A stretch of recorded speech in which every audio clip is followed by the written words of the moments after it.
ఈ వీడియోలో బూర్గుల రామకృష్ణారావు గురించి చూద్దాం. ఈయన 1899 మార్చి 13న మహబూబ్ నగర్ జిల్లా కల్వకుర్తి తాలూకా పడకల్లులో జన్మించారు. వాడు క్వశ్చన్ మహబూబ్ నగర్ అయినా ఇవ్వచ్చు లేదా నాగర్ కర్నూలు అయినా ఇవ్వచ్చు. సో రెండు గుర్తుంచుకోవాలి. ఆయన స్వగ్రామం బూర్గుల అని కూడా గుర్తుంచుకోవాలి. నిజానికి బూర్గుల రామకృష్ణారావు ఇంటి పేరు పుల్లమరాజు, కానీ గ్రామం పేరు మీదుగానే బూర్గుల రామకృష్ణారావుగా పిలువబడుతున్నారు. ఆయన బూర్గుల పూణేలో ఫెర్గుసన్ కళాశాలలో BA హానర్స్ డిగ్రీ చదివాడు అండ్ బొంబాయి విశ్వవిద్యాలయం నుండి LLB పూర్తి చేశాడు. హైదరాబాద్లో న్యాయవాద వృత్తి ప్రారంభించి అగ్రస్థాయికి చేరాడు. బూర్గుల దగ్గర PV నరసింహారావు జూనియర్ లాయర్గా అయితే పనిచేశారు. గుర్తుంచుకోవాలి, బూర్గుల దగ్గర PV నరసింహారావు జూనియర్ లాయర్గా పనిచేశారు. అండ్ ఆ తర్వాత గ్రంథాలయోద్యమం, ఆంధ్రోద్యమం, భూదానోద్యమంలో కూడా పాల్గొన్నారు. మాడపాటి హనుమంతరావు, సురవరం ప్రతాప్ రెడ్డి మొదలైన వారితో పనిచేశారు. శ్రీకృష్ణ దేవరాయేంద్ర భాషా నిలయానికి అధ్యక్షునిగా మరియు కార్యదర్శిగా కూడా పనిచేశారు. హైదరాబాద్ సంస్థానంలో నిజాం నిరంకుశ పరిపాలనకు వ్యతిరేకంగా చారిత్రక పోరాటాలు చేసిన స్వాతంత్ర సమరయోధుల్లో బూర్గుల రామకృష్ణారావు కూడా అగ్రగణ్యుడు. ఆంధ్ర మహాసభలు మనకు తెలుసు కదా, 2వ ఆంధ్ర మహాసభకి ఈయన అధ్యక్షత వహించాడు. ఇది ఎక్కడ జరిగిందండి? దేవరకొండలో జరిగింది. ఏ ఇయర్లో అంటే 1931లో. ఓకేనా, వెరీ వెరీ ఇంపార్టెంట్. 1931లో దేవరకొండలో జరిగిన 2వ ఆంధ్ర మహాసభకి అధ్యక్షత వహించాడు. ఈయన భార్య అయిన బూర్గుల అనంతలక్ష్మి 1936 షాద్నగర్లో మహిళా ఆంధ్ర మహాసభ జరిగింది కదా, దానికి అధ్యక్షత వహించారు. ఆమె పేరేందండి? బూర్గుల అనంతలక్ష్మి. ఎక్కడండి? షాద్నగర్. ఈ షాద్నగర్ మళ్ళీ వస్తుంది. ఎక్కడ వస్తుంది? 1952లో ఆయన సీఎం అయ్యారు కదా. అయితే ఆయన ఏ నియోజకవర్గం నుండి శాసనసభకు ఎన్నికయ్యారంటే షాద్నగర్. వెరీ వెరీ ఇంపార్టెంట్, గుర్తుంచుకోవాలి. ఈ షాద్నగర్లోనే ఆంధ్ర మహాసభకి అధ్యక్షత వహించింది ఎవరు అంటే KV రంగారెడ్డి. ఓకేనా, మహిళా ఆంధ్ర మహాసభకి అధ్యక్షత వహించింది ఎవరంటే మాత్రం బూర్గుల అనంతలక్ష్మి. ఓకేనా, ఈ రెండింటికి కన్ఫ్యూజ్ కావద్దు. ఈయనలో 1931, వాళ్ళ భార్యనో 1936. అట్లా.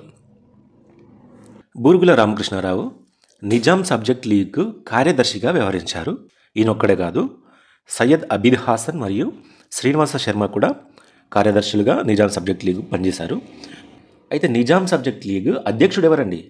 నవాబ్ సర్ నిజామత్ జంగ్. ఎవరు?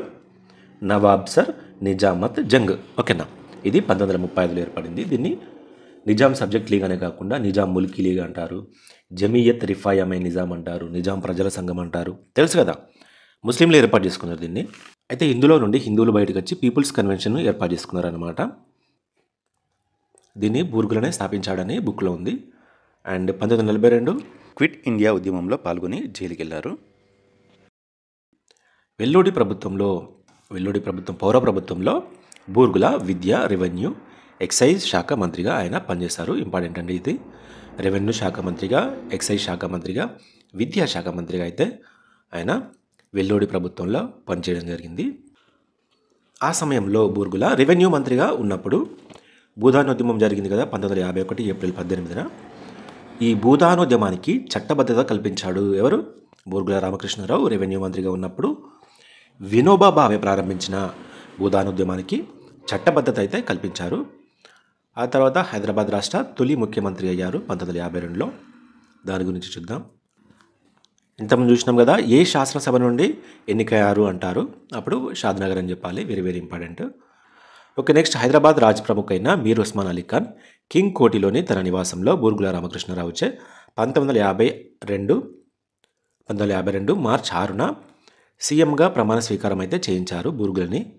అండ్ ఆయన 13 మంది మంత్రివర్గంతో హైదరాబాద్లో తొలి ప్రజాప్రభుత్వాన్ని ఏర్పాటు చేశాడు. ఫస్ట్ మిలిటరీ ప్రభుత్వం ఉండే, ఆ తర్వాత పౌర ప్రభుత్వం, ఆ తర్వాత ప్రజాప్రభుత్వం. ఓకేనా, బూర్గుల రామకృష్ణారావు వెల్లోడి ప్రభుత్వంలో విద్య, రెవెన్యూ, ఎక్సైజ్ శాఖ మంత్రిగా పనిచేస్తే బూర్గుల హయాంలో వెల్లోడి ఆయనకు సలహాదారుడిగా నియమించబడ్డాడు అనేది గుర్తుంచుకోవాలి. ఓకేనా, రెండు కన్ఫ్యూజ్ కావద్దు.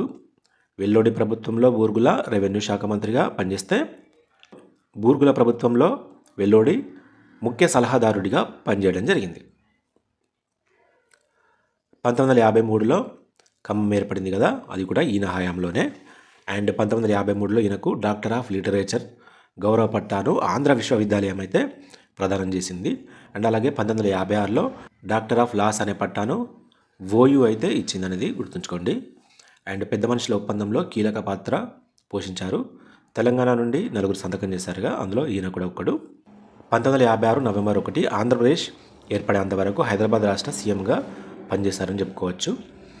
మనం కొన్ని సినిమాలు చూసినప్పుడు అంతా బాగుంది కానీ ఏదో ఒకటి మిస్ అయింది అనే ఫీలింగ్ కలుగుతుంది కదా.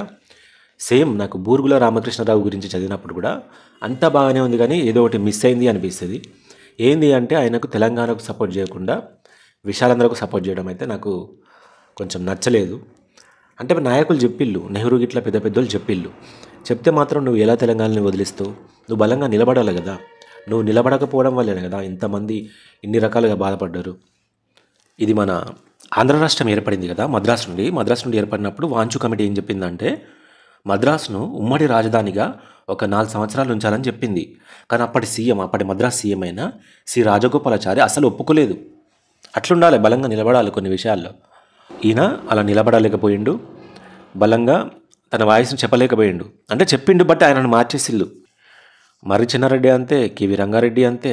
ఫస్ట్లో వీళ్ళందరూ వెళ్ళి సంతకాలు పెట్టి అన్నీ ఒప్పుకొని హైదరాబాద్ తీసుకుపోయి ఆంధ్రలో కలిపిళ్ళు. వీళ్ళు కనుక బలంగా నిలబడితే ఈ పరిస్థితి మనకు ఉండేది కాదు కదా. ఇన్ని సంవత్సరాలు ఇంత ఇబ్బందులు పడేవాళ్ళు కాదు కదా. మన తల్లిదండ్రులు ఎంతో మంచి ఉన్నత పొజిషన్లో ఉండేవాళ్ళేమో. ఇప్పుడు చూడు ఎంత కష్టాల్లో ఉన్నాం మనం అందరం. 4 వ్యక్తులు ఆలోచించి ఉంటే ఇలా ఉండకపోవు. ఈయనేమున్నది, కేరళ గవర్నర్ అయ్యిండు, తర్వాత ఉత్తరప్రదేశ్ గవర్నర్ అయ్యిండు. కానీ ఈయనకు దక్కాల్సిన గౌరవం దక్కిందా? ఈయన చనిపోయినప్పుడు దక్కలేదు. ఈయన 1967లో చనిపోయాడు. చనిపోతే అధికారిక లాంఛనాలతో అంత్యక్రియలు నిర్వహించలేదు ఈయనకు. అదే తెలంగాణ రాష్ట్రం ప్రత్యేకంగా ఉంటే ఓ రేంజ్లో చేసేవాళ్ళు కదా. అయినా ఇప్పుడు గతం గురించి బాధపడడం వల్ల ఎలాంటి ప్రయోజనం లేదు. సరేనండి, ఒకసారి చూద్దాం. ఆ తర్వాత ఎక్కడన్నా కరెక్టేనా? ఆ తర్వాత బూర్గుల రామకృష్ణారావు 1956-60 మధ్య 1956 వరకు సీఎంగా ఉన్నారు. ఆ తర్వాత 4 సంవత్సరాలు కేరళకు గవర్నర్గా, ఆ తర్వాత 2 సంవత్సరాలు ఉత్తరప్రదేశ్కు గవర్నర్గా పనిచేశారు. 1962 నుండి 1966 వరకు మళ్ళీ 4 సంవత్సరాలు రాజ్యసభ సభ్యునిగా పనిచేశారు. అంటే అసలు తెలంగాణ ముఖమే చూన్నట్టున్నాడు కదా. అందుకే అసలు ఆయన గురించి మళ్ళీ రానే రాదు. 1967 సెప్టెంబర్ 14న ఆయన మరణించారు. ఆంధ్ర రాష్ట్ర తొలి సీఎం టంగుటూరి ప్రకాశం 1957లో మరణించినప్పుడు ఆయనకు అధికారిక లాంఛనాలతో అంత్యక్రియలు అయితే నిర్వహించింది ఆంధ్రప్రదేశ్ ప్రభుత్వం. కానీ 1967లో హైదరాబాద్ రాష్ట్ర తొలి సీఎం బూర్గుల రామకృష్ణారావు కన్ను మూసినప్పుడు అధికారిక లాంఛనాలతో అంత్యక్రియలు అయితే నిర్వహించలేదు. ఈ చర్య తెలంగాణ వాదులను తీవ్ర ఆగ్రహానికి గురి చేసింది. నన్ను అయితే గురి చేయలేదండి, మిమ్మల్ని గురి చేస్తే నేనేం చేయలేను. అండ్ బూర్గుల దాశరథి గారి గాలిబ్ గీతాలు, ఆత్మానంద స్వామి గారి మేఘ సందేశం, వానమామల గారి పోతన చరిత్రకు పీఠికలు అయితే రాశారు. ఇతని రచనలు చూద్దాం. శంకరాచార్యులు రచించిన సౌందర్య లహరి, ఈ సౌందర్య లహరిని కనకదారస్తవం పేరుతో తెలుగులోకి అనువదించారు. అండ్ జగన్నాథ పండితుడు రచించిన లహరి పంచకం, అందులో లహరి ఉంది, ఇందులో లహరి ఉంది. ఈ లహరి పంచకాన్ని పండిత పంచామృతం పేరుతో తెలుగులోకి అనువదించాడు. అండ్ ఫిరదౌసిని తిక్కనతో పోల్చాడు. ఈయన రాసిన శ్రీ వెంకటేశ్వర సుప్రభాతాన్ని శ్రీ వైష్ణవ సమాజం వారు 1958లో ప్రచురించారు. ఈయన మరికొన్ని రచనలు చూద్దాం. శ్రీకృష్ణ శతకం, ఇది ఇంపార్టెంట్ అండి. అండ్ కవితా మంజరి, ఇది కూడా ఇంపార్టెంటే. సారస్వత వ్యాసముక్తావళి, ఇది కూడా ఇంపార్టెంటే.